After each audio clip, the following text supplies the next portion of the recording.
Good morning friend, welcome to back Chumki Chumki ব্লগে সকলকে স্বাগতম। তো আজকের ব্লগটা আমি শুরু করলাম 8:30। এখন বাজে 8:30 আর আমার কিন্তু স্নান দান কমপ্লিট হয়ে গেছে। আর বরমশাই কিন্তু সকাল সকাল বাজার করে চলে এসেছি আর নিয়ে এসেছি দেখো বড় মাছ। যেহেতু ছেলে খেতে ভালোবাসে তার জন্য বড় মাছ আনা হয়েছে। আর এদিকে আমার পুজোও কমপ্লিট হয়ে গেছে। তোমাদেরকে তো আগেই বলেছিলাম বিরু থাকবে না 5 দিনের জন্য, তার জন্যই বিরুর জন্য মাছ আনা হয়েছে। আর এইদিকে দেখো কতগুলো সবজি বাজার নিয়ে এসেছে।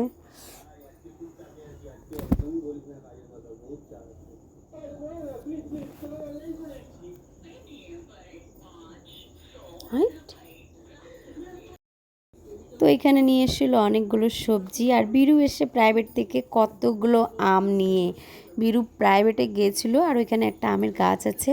আর গাছ পাকা আম দেখো কতগুলো নিয়ে এসেছে, বেশ ভালোই ছিল, খুবই মিষ্টি ছিল আমগুলো। আর আম খেতে বিরুকেও ভালো লাগে, আমাকেও ভালো লাগে বেশি। তো বিরু তো চলে যাবে 5 দিনের জন্য, তার জন্য ওর ব্যাগ প্যাকিং করছিলাম আমি। আর ব্যাগটা বেশ অনেক বড়, কালকেই কিনে নিয়ে এসেছি। আর সমস্ত জিনিস কিন্তু ঠিকঠাকভাবে গুছিয়ে দিতে হয়েছে, যেহেতু 5 দিনের ব্যাপার আছে তার জন্য। আর এখানে সমস্ত জিনিস কিন্তু এঁটে যাচ্ছে, আর ব্যাগটা বিশাল বড়, অনেক কিছু এঁটে গেছে এখানে। তো যাই হোক, গুছাগুছি কমপ্লিট হলো, আর কিছুটা বাকি আছে, ওটা আবার রাত্রে এসে গুছাবো। আর এখানে চলো রান্নাবান্না করা যাক। রান্নাবান্না তো শুরু হয়েছে, তো চলো রান্নাবান্না করি এখন। জানো তো একটু মনটাও খারাপ আছে।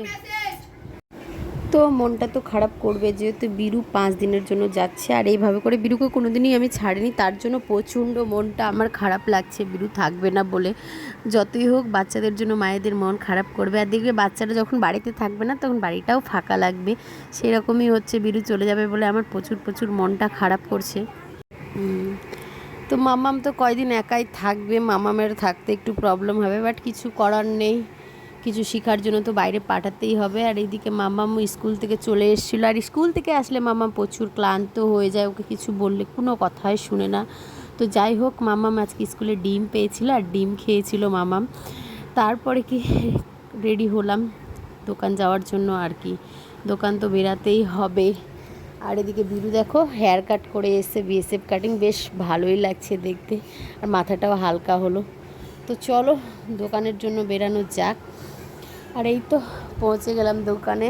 দোকানে এসে দেখি সবাই মিলে গল্প আড্ডা জমিয়েছে, আর প্রচুর গরম আর রৌদ্রের তাপ, থাকা যাচ্ছে না, তবুও কাজ তো করতেই হবে আমাদেরকে। আর এখানে সবাই মিলে বসে কিন্তু আড্ডা জমাচ্ছিল। তারপরে কি যার যেরকম কাজ এসে করছিল, আমার কাজ তো সেরকম কাজ আমি করতে পারিনি। তো যাই হোক, আর কি কাজের সিজনগুলো এখন অফ আছে, সামনে ষষ্ঠী আছে, ষষ্ঠীতে হয়তো কাজ করতে পারবো, কাজ আসবে। আর এইদিকে দেখো এই দাদাটা দাঁত তুলে এসেছিলো, আর দাঁত তোলার পর আইসক্রিম খেতে হয় নাকি, ব্যথা প্রচুর প্রচুর, গালটাও ফুলে গেছিলো। যাই হোক, আর কি রাত্রেবেলা বাড়ি ফিরলাম। বাড়ি ফেরার পথে কিন্তু আমি সঙ্গে বিরিয়ানিও নিয়ে এসেছিলাম। আজকে ডিনার রাত্রে আমরা বিরিয়ানি খাবো, রান্না হবে না, যেহেতু বিরুর কিছু কিছু জিনিস আছে, ওগুলো সব গুছিয়ে দিতে হবে, ব্যাগটা রেডি করতে হবে পুরোভাবে। আর ব্যাগটা যা ভারী ছিল, বাপরে বাপ, চারাই যাচ্ছিল না।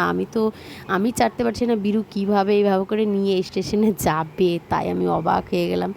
বিরু বলছে কোনো ব্যাপার না, আমি চেড়ে নেব। সত্যি অনেক অনেক ব্যাগটা ভারী হয়ে গেছিলো। আরও কিছুটা জিনিস আছে, ম্যাট আছে ঘুমানোর, ওটা নেবে। আর এদিকে আমি নিয়ে এসেছিলাম বিরিয়ানি, দুই দুই বাটি বিরিয়ানি নিয়ে এসেছিলাম পার্সেল, আর এটাই খাওয়া হবে রাত্রে। আর অপেক্ষা করছি কখন তোমাদের দাদা ভাই আসবে, তারপরে খেতে বসবো। তো এখন খাওয়া দাওয়া কমপ্লিট, আর এখন ঘুমানোর পালা। আজকের মতন ভিডিওটা আমি এখানে শেষ করলাম। Good night.